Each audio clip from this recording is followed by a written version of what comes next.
Chapitre 1. La toute première fois que l'on en entendit parler, c'était au journal télévisé. À ce moment-là, les mots qui l'évoquaient étaient aussi doux que ses intentions.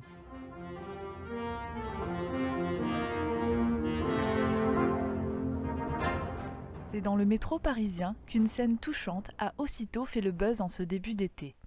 Sur cette vidéo smartphone, on y voit une jeune femme, une couverture tissée de motifs croquettes sous le bras, s'approcher d'un groupe de chiens errants couchés près des quais. Scène inattendue de ce métro, elle dépose la couverture au sol et la déplie devant eux. 2 secondes plus tard, la couverture a disparu pour laisser apparaître de véritables croquettes, festin inespéré pour ces animaux délaissés en plein cœur de la capitale. Un tour de magie qui a su conquérir les internautes et adoucir le cœur des Parisiens. Au même instant, Georges, intervenant du journal de 20 heures, discutait nonchalamment avec ses collègues, tout juste amusés de cette information. La semaine suivante, elle faisait les titres de l'actualité. La magicienne des métros rend ses jambes à un vieil homme. Cette nouvelle vidéo dévoilait la jeune femme déposant un de ses tissages sur les genoux d'un vieux bougre en fauteuil. Une fois de plus, le drap avait ensuite disparu, comme par enchantement. On voyait ensuite ces images saisissantes du même homme dansant sur ses 2 jambes qui semblaient à présent parfaitement valides. Il pleurait de joie, tandis qu'elle le regardait, en retrait, elle aussi les larmes aux yeux. Suite à cela, de nombreuses photos volées du quotidien de la tisseuse furent partagées sur les réseaux. Chacune d'entre elles dépeignait la même scène, assise sur un banc ou adossée contre un mur, entourée de ses pelotes colorées, elle tissait inlassablement des motifs naïfs de toutes formes. La fascination des internautes pour cet anonyme avait suscité un tel engouement que les journaux télévisés avaient engagé Georges pour couvrir le sujet. Passablement agacé par ce caprice du public, il chercha des informations à son sujet et se rendit à son domicile, certain que le jour même, cette baratineuse serait passée de mode. Il découvrit sur le palier une armée de journalistes people œuvrant comme des mouches autour d'un vieux repas. Agacé, il s'apprêtait à partir, mais il fut aussitôt contacté par sa supérieure. Georges, tu dois nous obtenir une entrevue avec elle. T'es sérieuse là? On n'est pas un putain de journal de cirque. Tais-toi. Le public en veut plus, on leur en donne plus. Elle raccroche. Il grommelle. Son caméraman lui fit signe. La dame venait tout juste d'apparaître. Souriant de gêne, elle tentait d'avancer au milieu des flashs. Georges grogna. Fais chier, putain de mouche à merde. Il rajuste son blazer et demande à son collègue. Ça va? Rien entre les dents? Puis s'élance à grands pas dans la foule. Il se retrouve face à elle, minuscule au milieu du brouhaha. Sans attendre, il lui agrippe le bras fermement en arborant son plus beau sourire. Madame, vous êtes splendide. Permettez-moi de vous inviter au journal de 20 heures demain soir.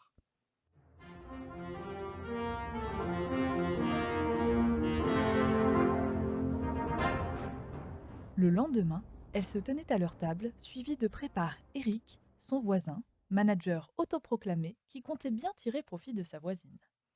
Georges, d'humeur sarcastique, s'était déguisé en magicien pour l'occasion, résolu à tourner cette stupide soirée en satire. Il était d'ailleurs si sûr de la supercherie qu'il avait apporté sa propre grand-mère sur scène pour demander qu'elle la soigne. À la fin du journal, la vieille dame ne souffrait plus d'aucune douleur lombaire et son petit chien Boogie courait joyeusement dans tous les sens. Georges, humilié, prétexta une soudaine fatigue, rentra chez lui et demeura crispé la nuit entière, cherchant une logique à ce qu'il venait de vivre. Chapitre 2. Le jour suivant, il avait un plan. Il devait absolument ramener cette femme sur son plateau. Alors, il appela Eric, qui en l'espace de 48 heures était devenu un parfait manager, négociant l'apparition de sa pouliche à l'écran contre toujours plus d'argent. Georges, habile, obtenut une entrevue la semaine suivante, contre tout juste quelques flatteries et une place de plus sur son plateau. Puis, la date obtenue, il appela immédiatement M. Prévort et Mme Blanchard, historiens et psychanalystes, fervents opposants de la jeune femme, et les convièrent eux aussi sur le plateau. Cette fois-ci, ils ne se laisseraient pas duper. Il était temps que cette supercherie cesse. Et même la plus rusée de tout l'État ne pourrait échapper au cinglant débit de ces deux personnages. Georges, d'un ton assuré, commença l'interview.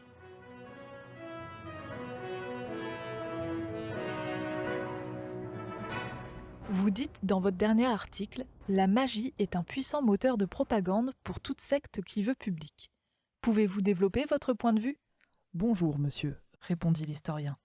En effet, je pense que cette dame aux idées d'apparence utopique recherche plus qu'une simple audience.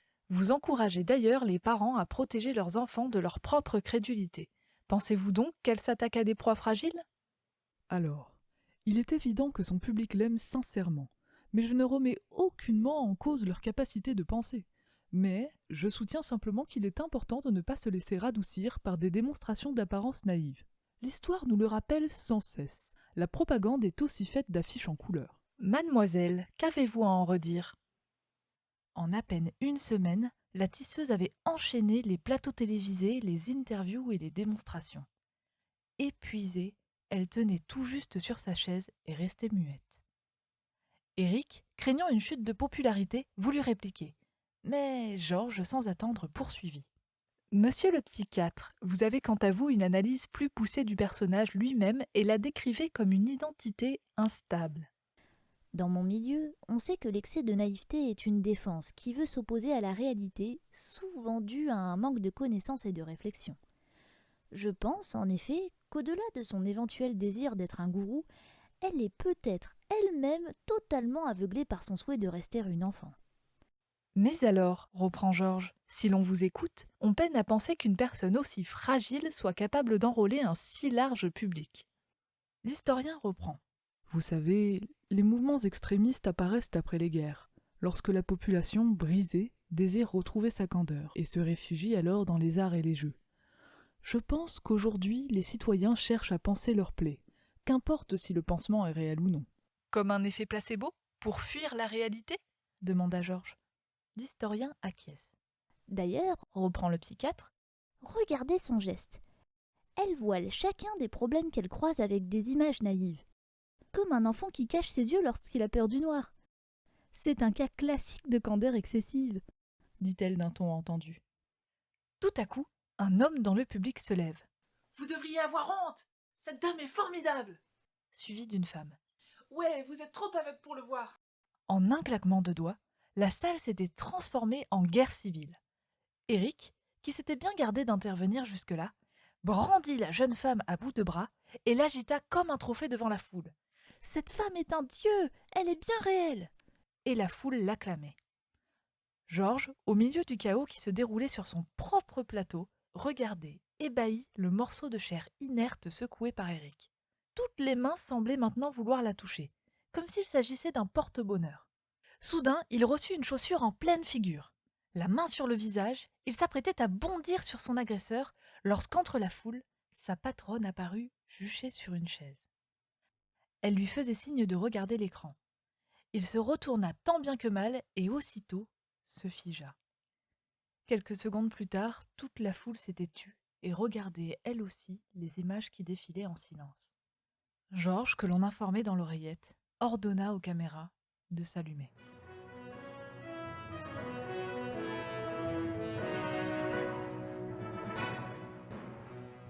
Nous venons tout juste d'apprendre le tragique accident de deux pétroliers. Ils se seraient heurtés violemment en plein centre de l'océan Atlantique. On parle de plusieurs tonnes de fioul qui se déverseraient en ce moment même dans l'océan. Il est bien trop tôt pour établir un bilan, mais c'est une quasi-certitude. Les dégâts provoqués par cet incident révèlent un bouleversement mondial à venir. 2 bateaux français sont actuellement en direction de la catastrophe afin de porter secours aux marins. Nous sommes à présent dans l'attente de plus de renseignements. C'était Georges Liard pour le journal de 20h. Merci. La caméra s'éteignit et le public avec elle. Tandis que Georges retirait son micro, l'historien, que le silence irritait, se pencha vers Georges et souffla. Elle nous ferait pas un petit coup de baguette magique, leur gourou, là? Comme deux morveux, ils ricanèrent, complices. Vous êtes vraiment 2 gros abrutis, grogne un homme tout près d'eux. Elle en a sûrement fait bien plus que vous. Ouais, il a raison. Elle, au moins, elle règle les problèmes, alors que vous... Vous les diffusez comme un poison. Plusieurs têtes acquiesçaient dans la foule. Le journaliste, maintenant spectateur, restait pantois. Ouais, un putain de poison. C'en était assez. Désemparé, Georges hurla. Mais c'est pas possible, vous avez un problème avec votre cerveau, à vous faire balader par une pauvre conne. C'est vous le pauvre con! Ta gueule, le bisounours! Je vais vous l'emmener, moi, votre putain de gourou, devant ces bateaux. On verra bien ce qui se passe. Plus loin, la patronne, encore juchée sur sa chaise, ordonna. Calmez-vous, Georges, rassieds-toi. Mais Georges, rendu fou, agita un doigt épileptique en direction de la régie et reprit. Vous entendez? Donnez-leur une putain de bouée licorne pour rejoindre l'accident. Ha! Et n'oubliez surtout pas de filmer. Faudrait pas en manquer une goutte au cas où elle nous chierait les paillettes. L'agitation était telle que l'air était irrespirable. Les gardes du corps avaient pris plusieurs heures pour éparpiller la foule hors du bâtiment. Georges, quant à lui, resta incontrôlable et hurla encore 2 heures durant, contre la régie, contre sa patronne et même contre ce putain de briquet qui refusait de s'allumer. Elle dut le destituer de ses fonctions pendant une durée indéterminée. Déchaîné, il passait le plus clair de son temps à errer dans les couloirs du studio, en caquetant à qui voulait bien l'entendre que lorsque sa vérité éclaterait, ils s'en mordraient tous les doigts. Chapitre 3. 5 jours plus tard, la tisseuse arriva sur les lieux de l'incident. Toutes les chaînes télévisées avaient stoppé leur programme pour diffuser les images live de l'événement. Dans le studio, le plateau s'était transformé en cinéma de fortune. Enfin, les premières images apparurent. Perdu au milieu de l'eau, un minuscule bateau de pêche, enseveli sous un millier de pelotes colorées, ballottait péniblement entre les vagues. Georges jubilait. Il s'était imaginé cette scène de nombreuses fois cette semaine, mais rien n'égalait celle-ci, misérablement loufoque. Pouffant d'un rire moqueur, il tourna la tête vers ses homologues, cherchant parmi eux un complice amusé. Mais au lieu de cela, il aperçut sa patronne qui, le regard effrayé, porta brusquement sa main à sa bouche pour étouffer un cri. Surpris, il regarda à nouveau l'écran. La caméra zoomait maintenant sur l'épais manteau de pétrole qui recouvrait l'océan. Des centaines de silhouettes inertes se dessinaient dans l'ébène. Quelques oiseaux marins, qui avaient dû se poser naïvement sur l'eau, se débattaient à présent pris au piège. Georges comprit. Le bateau réapparut à l'image, cette fois-ci un peu plus proche. Il s'était enlisé dans le pétrole et gisait depuis plusieurs jours déjà paralysé comme un fossile dans l'océan. Des carcasses de dauphins, tout juste morts d'épuisement, se heurtaient contre sa coque, la chair encore enflée de douleur. Enfin, la tisseuse apparaissait à l'écran. Assise sur une caisse de bois, les genoux serrés l'un contre l'autre, elle tricotait sans relâche depuis leur arrivée. Des motifs de dauphins souriants, des vaguelettes d'eau bleu azur, des bancs de poissons joyeusement colorés, et même de gigantesques pétroliers fièrement posés sur l'eau. Mais rien ne semblait fonctionner. Des kilomètres de tissage imbibé de pétrole flottaient autour du bateau sans réaction. Devant eux, une baleine s'élançait de toutes ses forces hors de l'eau. Mais, prisonnière du magma, s'écroulait aussitôt. À tout juste quelques mètres d'elle, son petit, exténué, l'appelait en gémissant. Pourtant, la jeune femme que la rage broyait peu à peu refusait de perdre espoir, alors que derrière elle, 3 pêcheurs, affligés, regardaient ses minuscules doigts ensanglantés s'agiter toujours plus vite. Dans le studio, les supplices du baleineau se mêlaient aux cris des spectateurs qui regardaient mortifiés son petit corps tremblant s'enliser dans le fioul. Soudain, s'abandonnant à la peur, la baleine devint hystérique. Les yeux écarquillés de frayeur, elle se débattait en tous sens, engloutissant avec elle son baleineau, qui, à chaque éclaboussure, disparaissait un peu plus dans le pétrole. Incapables de supporter plus longtemps la scène, des collègues de Georges, pris de nausée, se réfugièrent hors du studio. Le baleineau était à présent tout juste visible. D'épaisses bulles visqueuses, crachées par son évent, s'écoulaient sur son dos à chaque expiration. On n'entendait maintenant plus que ses gémissements étouffés par le pétrole qui lentement coulait dans sa gorge. Mais la jeune femme refusait d'abdiquer. Les larmes aux yeux, grognant de rage, elle tentait de tisser toujours plus vite, alors que ses doigts, accusant la douleur, s'en mêlaient les uns aux autres. Autour d'elle, un calme funeste s'était installé. Le petit baleineau, asphyxié, s'était tu. Déchirant le silence, sa mère, qui mourait lentement, hurla de chagrin. Les pêcheurs impuissants baissèrent les yeux comme des funérailles. Cependant, des bruits de pas vinrent attirer leur attention. La tisseuse s'était levée, les genoux tremblants, et titubait comme un pantin désarticulé jusque l'avant du bateau. Surpris, les 3 marins la dévisageaient sans comprendre. La rage débordait sur ses joues en larmes épaisses, tandis qu'elle grognait sur ses minuscules mains qui ne pouvaient tisser plus vite. Après un court instant, l'un des marins, hésitant, s'avança derrière elle et posa sa main sur son épaule. « Madame, c'est fini, » souffla-t-il. La jeune femme, vacillante sur ses faibles jambes, l'ignora sans interrompre son tissage. « Il faut vous arrêter, » insista-t-il en posant ses mains sur ses poignets. Soudain, la tisseuse hurla. D'un geste violent, elle le bouscula et aussitôt brandit une caisse de pelote et la jeta par-dessus bord. Un court instant, elle le regarda flotter sur le pétrole. En vain. Pourtant, elle porta une à une les caisses et les jeta dans l'océan, espérant ardemment que la magie réapparaîtrait. 2 pêcheurs agrippèrent ses petits bras pour l'obliger à s'arrêter. Luttant de toutes ses forces, les larmes aux yeux, elle était incontrôlable. Alors, le premier marin s'avança d'elle et l'étreignit solidement entre ses bras, si bien qu'elle perdit l'équilibre et s'écroula au sol. Cette scène à l'écran était un supplice. Georges, qui n'en pouvait plus, détourna le regard et quitta la salle, tandis que l'on entendait encore les sanglots étouffés de la jeune femme entre les bras du pêcheur. Chapitre 4. Les semaines puis les mois s'écoulèrent. Durant presque 2 ans, le pétrole traversa les océans, emportant avec lui toutes les vies sur son passage. Au journal, on n'en parlait plus qu'en chiffres, sans images. 200 cétacés, 930 tortues, 7800 oiseaux, disait-il pour relater les innombrables couvertures de carcasses qui se déposaient sur les rivages. Georges, quant à lui, disparut des antennes. Cloîtré dans son appartement, il avait espéré que le pétrole emporte son plateau télévisé avec lui. Lorsque sa patronne, inquiète, se rendait chez lui, il refusait d'ouvrir. Pourtant, 8 mois plus tard, il apparaissait à nouveau à l'écran, lisant les chiffres de l'accident sans émotion. Comme si la banalité de ses horreurs avait eu raison de sa dépression. Mais lorsqu'il rentrait chez lui, il ne ressentait plus aucune fierté, plus d'ego. Ça, le pétrole l'avait emporté. 6 ans plus tard, il prit sa retraite. Ou plutôt, il fut viré. Georges était un homme de travail. S'il ne l'était plus, il n'était rien. Alors, malgré celle-ci, il se rendait chaque matin au studio, parce qu'il fallait leur apprendre la vie à ces rejetons de journalistes. Et lui, du haut de sa canne, il la connaissait, la vie, comme s'il l'avait chiée, criait-il au beau milieu du studio. Mais sa patronne, excédée par ses interventions, finit par le jeter à la porte, définitivement. Très vite, il s'acheta une télévision et un fauteuil.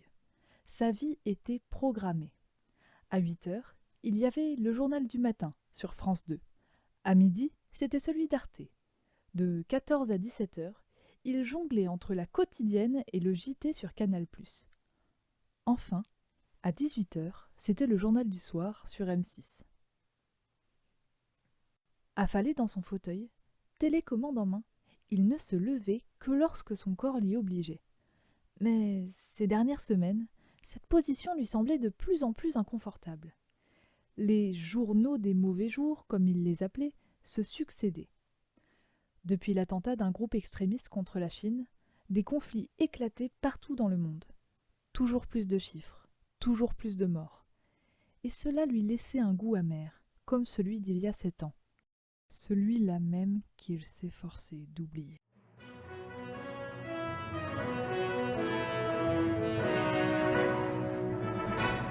Il est 17h30, bonjour à tous. Édition spéciale sur France 2, consacrée bien sûr à l'attaque terroriste qui a frappé ce matin le village Xiaohe en Chine. Pour répondre à nos interrogations, Jean-Michel Dumont-Dupontel est sur notre plateau. Georges serrait la mâchoire. Pour la 15e fois aujourd'hui, il avait cette folle envie de quitter le salon. Mais son vieux corps, trop usé, ne répondait plus. À mesure qu'il tordait ses muscles pour s'extraire du fauteuil, les voix du journal saignaient ses oreilles en un douloureux vacarme. Compte tenu de l'ampleur de l'événement, la Chine se prépare-t-elle à une nouvelle offensive ? Demande le journaliste à son invité. Elle pourrait pas la fermer, celle-là ? Grommela Georges entre ses dents tandis qu'il se penchait douloureusement vers sa canne.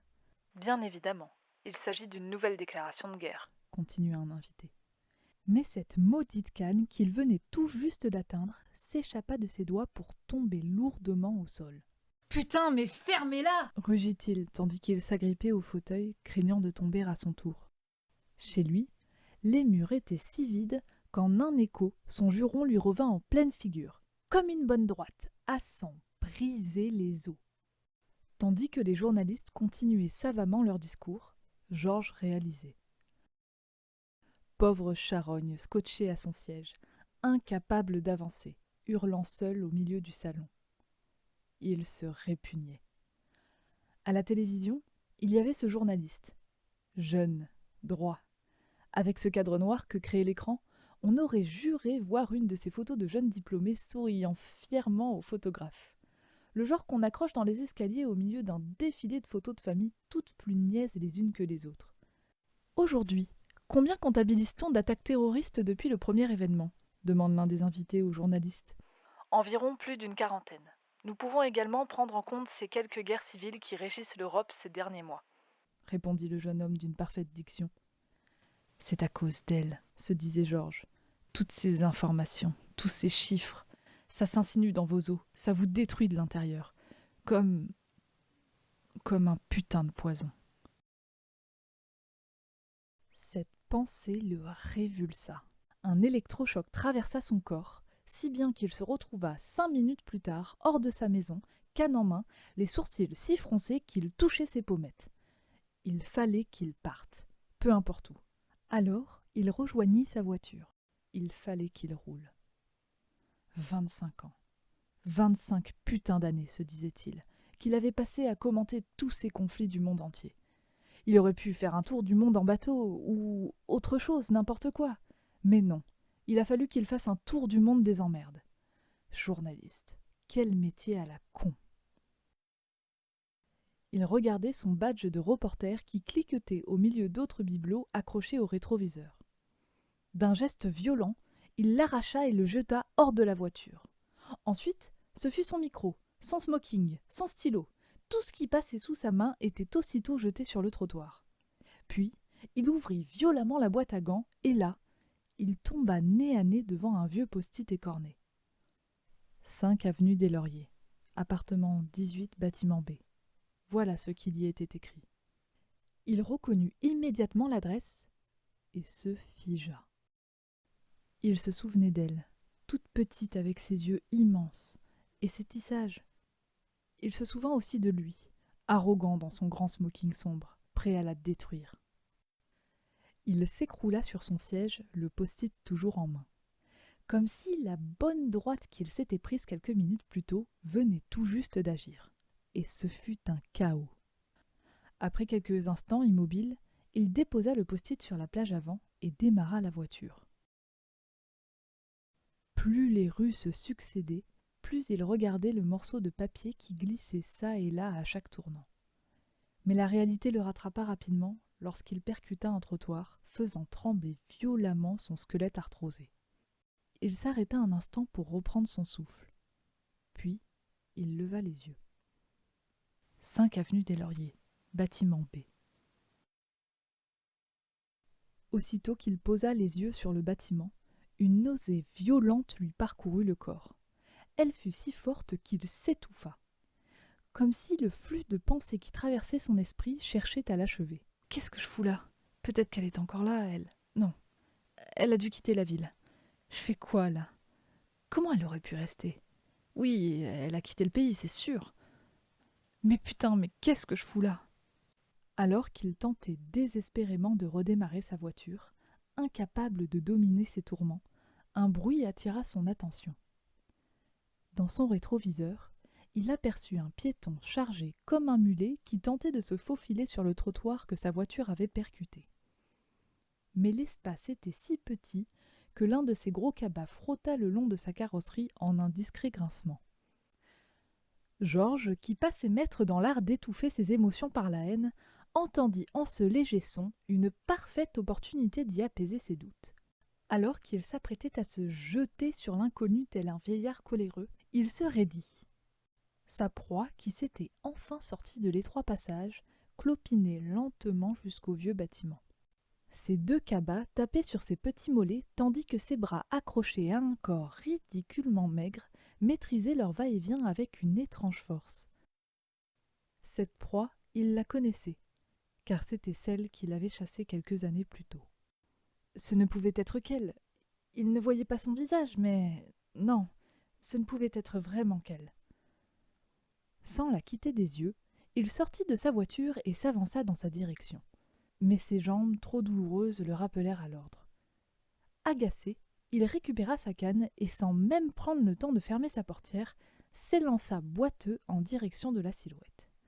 « Madame !» criait-il tandis qu'elle tapait le code du bâtiment. « Madame, s'il vous plaît !» répéta-t-il essoufflé. Mais la porte se ferma brutalement sous ses yeux. Il se jeta sur la vitre pour tenter de voir son visage, mais l'inconnu n'était plus là. Il se souvint alors du post-it froissé qu'il sortit de sa poche, appartement 18, et cliqua sur l'interphone. Après quelques instants, une voix retentit. « Passez une bonne journée. »« Bonne journée, vous aussi !» suivi d'un cliquetis de clés. Georges n'eut pas le temps de prononcer quoi que ce soit que la porte du bâtiment se déverrouilla. Hésitant, il rentra malgré tout dans le petit hall entouré de boîtes aux lettres. Encore essoufflé par sa course, il s'approcha de l'ascenseur. Ce devait être le 2e étage, se dit-il en cliquant sur le bouton. D'une petite secousse, il remonta lentement le bâtiment. Georges se demandait à nouveau ce qu'il foutait là. Mais le doute eut à peine le temps d'apparaître que l'ascenseur s'ouvrit. Comme emporté par un appel d'air, il se glissa dans le couloir jusqu'une vieille porte teintée de gris. Appartement 18. Il avait cette sensation désagréable de s'étouffer à nouveau. Alors, il se jeta sur la sonnette comme si sa vie en dépendait. Un vacarme, suivi de quelques bruits d'objets qui s'entrechoquent, résonnèrent contre la porte. Georges, surpris, recula d'un pas, comme s'il craignait soudainement qu'une avalanche ne lui tombe dessus. Et lorsqu'elle s'ouvrit, il en eut bien la sensation. C'était elle. La tisseuse se tenait juste devant lui, avec ses 2 grands yeux écarquillés et son visage pâle. Dès qu'elle le vit, ses petites épaules étouffèrent un sursaut. Un geste que Georges vécut comme une sentence. Incapable de le supporter, il détourna le regard et le posa sur la petite main couverte de cicatrices qui s'était figée sur la poignée de porte. Mais celle-ci se déplaça jusque son tablier plein de farine qu'elle épousseta énergiquement. Georges ne comprenait pas. Était-elle en train de se soucier de son apparence, devant lui, lui qui s'était acharné à la détruire coûte que coûte, lui qui l'avait humiliée quelques années plus tôt? Il se sentit vaciller. Et tandis qu'il distinguait tout juste la femme qui... Chapitre 5. Il ne reprit ses esprits qu'au bout d'1 heure. Bien que l'endroit semblait vide, il avait l'impression d'être épié. Confortablement couché sur un petit canapé fuchsia, il parcourut la minuscule salle du regard et vit, assis sur ses propres jambes, un enfant d'environ 2 ans qui tenait une grosse boîte de crayons entre les bras. Visiblement ravi de le voir enfin réveillé, il se mit à sourire généreusement et s'avança à 4 pattes en direction de son visage. Georges, qui n'était guère accoutumé à ce genre d'enthousiasme, se redressa lentement, puis saisit le petit humain pour le déposer devant lui. Pourtant, bien décidé qu'il serait son meilleur ami, l'enfant agrippa la main du vieil homme et le tira hors du canapé.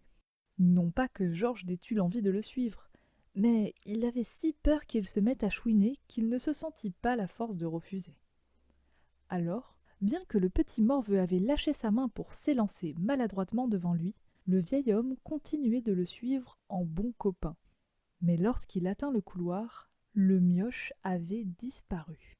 Heureusement, il avait semé derrière lui une multitude de petits crayons qui traçaient un chemin jusqu'une porte peinte en bleu.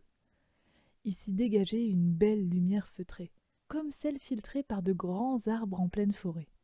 Georges se faufila péniblement entre les montagnes de carton qui couvraient les murs du couloir et atteint celle-ci une pointe irritée. Mais lorsqu'il découvrit la chambre, son agacement s'évanouit sur-le-champ. Partout sur les murs, des fleurs jaillissaient de tous les côtés. De minuscules oiseaux aux reflets dorés papillonnaient dans la pièce en gazouillant. Un peu plus loin, une armoire débordant d'épaisses fougères s'appuyait contre le tronc d'un splendide oranger. Ses gigantesques branches sillonnaient le plafond. La ribambelle de fleurs blanches qui constellait son feuillage embaumait la salle d'une délicate fragrance. Entre ses racines se tenait le petit morveux, qui, cette fois-ci, ne prêtait aucune attention au vieillard. Il dessinait à même le sol avec un grand crayon qu'il tenait des deux mains. Dès qu'il eut déposé son dernier trait, sa création jaillit du parquet en une splendide touffe de pâquerettes. Georges n'en croyait pas ses yeux. Il s'était statifié dans l'encadreur de la porte, si bien qu'un jeune écureuil à peine farouche remonta le long du vieil homme pour rejoindre une étagère au-dessus de sa tête. Derrière lui, la tisseuse tentait de se faufiler à son tour dans le couloir, une tasse à la main. Lorsqu'elle arriva enfin, l'enfant avait déjà dessiné 2 nouveaux colibris qui butinaient joyeusement autour de lui. Georges, quant à lui, demeurait figé. Alors, pour ne pas le brusquer, la tisseuse posa doucement sa main sur son épaule, puis elle lui tendit la tasse fumante de café dont l'odeur réconfortante se mêlait aux autres en une délicieuse touche sucrée. Le vieil homme se détourna enfin du petit magicien pour regarder, les yeux toujours écarquillés, le breuvage qui se tenait sous son nez. La jeune femme, visiblement surprise par son expression, laissa s'échapper un sourire amusé. Confus, il prit la tasse entre ses mains et leva les yeux sur son hôte. Celle-ci contemplait à son tour l'enfant qui crayonnait joyeusement sur les derniers espaces encore libres du parquet. Après quelques instants, elle fila au fond du couloir pour fouiller dans l'un des cabas qu'elle avait portés plus tôt. Georges, toujours tourné vers elle, regardait maintenant les dizaines de cartons qui bordaient les 3 passages. Il réalisa enfin. Ces cartons étaient tous, sans exception, remplis de pelotes colorées qui manquaient de dégringoler en une avalanche de couleurs. La tisseuse n'avait jamais eu l'intention de partir. Soudain, elle se releva triomphante, une boîte de crayons à la main, et laissa s'échapper du gros cabas quelques nouvelles pelotes aux jolies teintes rosées. Puis, elle revint vers son invité, qui continuait de l'observer tandis que ses yeux se bordaient doucement de chaudes larmes. Elle voulut l'inviter à porter son cadeau au petit, mais Georges, qui craignait de ne pouvoir se baisser pour le lui offrir, refusa poliment. Alors, la jeune femme se faufila délicatement entre la porte et le vieil homme, puis s'accroupit toute joyeuse près de l'enfant. D'un tour de magie, elle fit apparaître le cadeau derrière l'oreille de celui-ci, qui, émerveillé, s'empressa d'agripper la petite boîte de ses mains dodues. En un instant, tous les crayons étaient étalés sur le sol, formant autour des 2 Candides un arc-en-ciel de couleurs. Tandis qu'ils riaient aux éclats, leur invité, dont les émotions coulaient maintenant le long de ses joues, contemplait du haut de sa canne la magnifique magie qui emplissait la pièce.